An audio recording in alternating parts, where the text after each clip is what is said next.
So I just rolled out of bed, just had about 12 hours solid sleep, went to bed about 8 o'clock, got up about, I think it's just after 8 o'clock now, solid 12 hours sleep, just boom!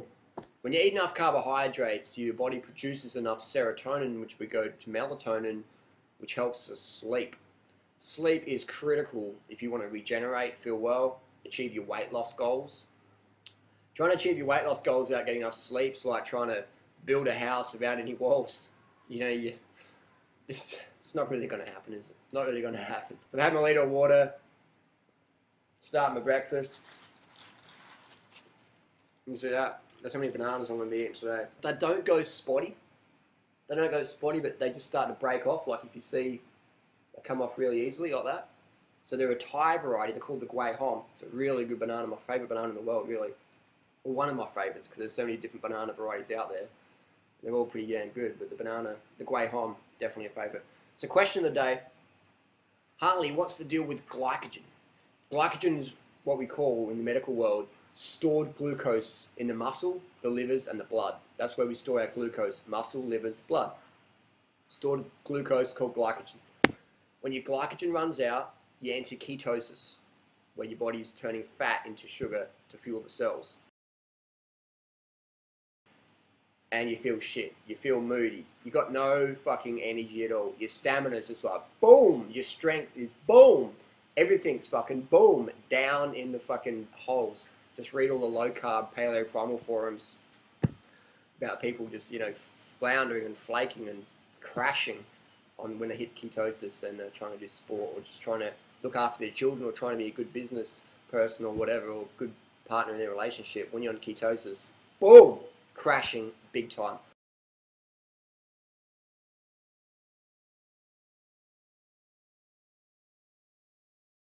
But so why do people promote this ketosis scam, Dr. Atkins fad? Why do people promote it? Well, there's this whole misbelief that if you don't burn all your glycogen, you can't start burning fat. That's their whole premise, is if you want to get lean, you got to eat no carbohydrates and just be in ketosis all the time. And if you've got any glycogen excess and you don't burn it off, it's going to get stored as fat. I'll tell you what, I've been vegan for coming up 11 years now. High carb vegan, overeating every single fucking meal on carbohydrates. Keeping my fat low, overeating on carbohydrates every single meal. First it used to be rice and oats and barley and corn and amaranth and quinoa and millet, potatoes, yams, things like that. And then it's become fruit, simple, sugary, high fructose fruits like bananas, dates, mangoes, jackfruit, champadak, grama chama, mangoes, grapes, melons, oranges, citrus, sugary, sugar-filled, glucose-rich, fructose-rich fruits. Every meal, overeating according to the gurus, Doonrod eats too much fruit and he's going to put on a lot of weight. But reality is, if it made you fat, I'd be fat. Freddie would be fat. We hardly train at all. Yeah, we're fit. We're very, very fit. But we don't do much training. We just eat healthy, get lots of sleep, and we love to live the adventure lifestyle. Simple as that. So, in theory, if the paleo low-carb primal hacks were correct, then I would have to deplete my glycogen every single day in order to not store body fat. What am I, like 2% body fat, 3% body fat or something like that?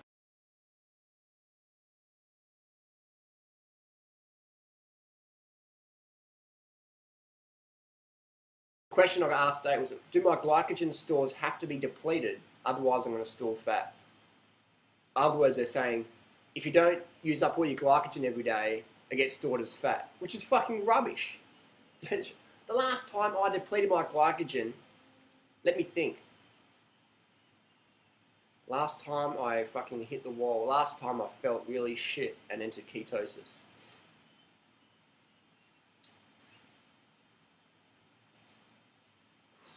I got close to it in a marathon last year. I got pretty close, but I wasn't entering ketosis. I got close though. My performance started to go downhill. You know you're entering ketosis because your performance it goes like that, solid, then just So my performance in the marathon was solid, and it starts to drop a little bit. But I finished, so I was alright. Last time I depleted my glycogen stores. Come on, Harley, think. I reckon it was. I reckon it was 2004. 2004, I did a bike race, and we're riding home, and I just bonked full on. But even then, I just a little bit bonked. You know, I didn't really go into the full-on ketosis thing. Man, it's fuck. When was the last time it happened? I reckon it's probably 2002 when I cycled across Australia. And one time when I literally ran out of food and I was creeping. I started crying. I reckon it would have 2002. 2002 was the last time I depleted all my glycogen stores. So I'd say, yeah, 2002, last time I depleted my glycogen stores completely. Depleted. Is that a word? That's the last time I depleted. That's the last time I depleted my glycogen stores. Coming up 10 years. Coming up 10 years is the last time I fully just exhausted my glycogen stores. That's the last time I did it, and now, you know, I'm still like single-digit body fat levels. So how does that work? So what happens to excess carbohydrates? What the fuck happens to excess carbohydrates you eat? On your weight loss journey, people are going, carbs, don't eat the carbs. Carbs are the slimming foods. You need carbohydrates to burn fat. Otherwise, your mood goes down and you don't want to do shit. You can't do nothing. It's like putting the fuel in the car. You got to put the fuel in the tank to get the engine going. You got to put the carbs in the tank to get the engine going. You want to burn the fat, load up on carbohydrates. Most people think of carbohydrates as Big Macs, cheesy meat lovers pizza with a cheese-filled crust. The reality is, carbohydrates, rice, potatoes, fruits, starches, quinoa, millet, amaranth, things like that. Low fat, high carb, plant-based, vegan starches. Carbohydrates, fruits. That's what carbohydrates are. So when you hear me talking about carbohydrates, I'm not talking about chocolate, milk, or fatty, greasy, cholesterol, saturated fat, heart attack foods like that. I'm talking clean, lean, mean plant foods, with fruit being like the pinnacle, because fruits are so nutrient dense and it tastes great. So that just totally debunks the whole carbohydrate myth that you have to deplete your glycogen stores, otherwise it gets burned as fat.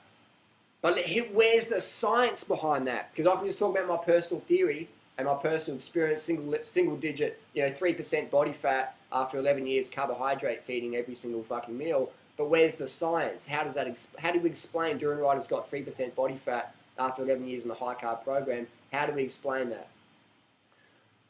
There's something called dietary thermogenesis. Dietary thermogenesis. Look it up. Excess carbohydrates you eat, oxidizes fat. Simple as that. Simple as that. So look it up. Dietary thermogenesis. So next time, one of your low-carb, paleo, primal friends, or you're reading Mark Sisson's forum, or Rob Wolf, or Sally Fallon, or any people like that are saying that, watch the carbohydrates make you fat, don't eat too many carbs.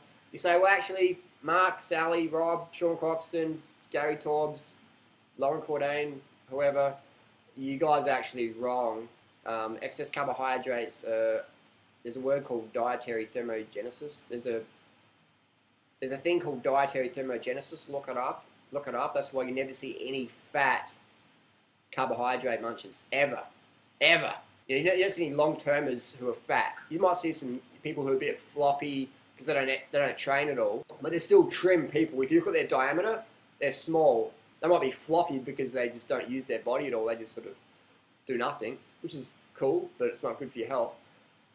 So if you want to achieve your weight loss goals, you've got to smash in the carbs, keep the fat low, under 10% of total calories, 10 grams of carbohydrates per kilo of body weight per day, and if you're going out riding your bike or whatever, 1 gram of carbs per kilo of body weight per hour, and just live the adventure lifestyle. And if you limit your carbohydrates, you are going to limit your ability to live at your peak levels every single day. You're going to limit your ability to get the 12 hours sleep so you can recharge. Today's is going to be a cracker day. This whole weekend is going to be a cracker weekend because I'm just so carved up, slept and hydrated. It's going to be a fucking awesome weekend. So don't believe the hype that you have to deplete your glycogen stores, because excess glycogen gets burned via dietary thermogenesis. Simple as that. And the reality is that, if if I had to burn my glycogen stores every single day, if I had to bonk, when you run out of glycogen, it's called bonking or hitting the wall. And you go to a marathon, and go to the 20-mile mark. So ride your bike to the start, watch everyone's faces, everyone's happy and chirpy, and then ride your bike to the 30-mile mark, the loop, cut across, whatever. Just sit down there and wait. Just watch. Watch for the fastest runners to come through. Sit there for an hour or 2 hours and just watch people coming through. And then you will see the transformation of what happens when people go low carb. When they run out of glycogen, that's what happens to their mood, their performance. Try and get them to smile. They'll be like, fuck off, you fucking idiot. Fuck it on, you know. So that's reality there. So what these people do is they say you have to burn all your glycogen every day. It's fucking bullshit. It's absolute bullshit. I'm sorry. It's rubbish. Because if that was true, and I haven't depleted my glycogen fully for almost 10 years, it's nonsense. So that's your answer, dietary thermogenesis. Look it up, and then please post your comments down below. Send me some information of someone who's a fat, long-term, high-carb, low-fat, vegan, fruit bat, rice muncher, or whatever.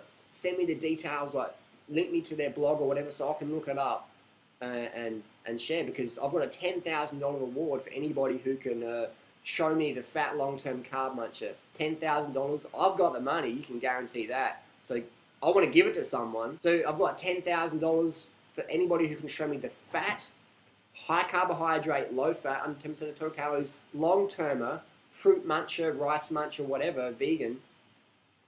If you can send me their details, their blog, or give me the data, I'll give you $10,000. That's my word.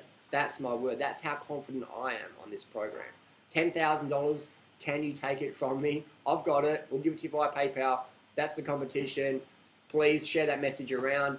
Don't forget to hit the like button if you like this video. And subscribe to my channel because I'm always putting out awesome videos for weight loss, health, lifestyle, loving the life.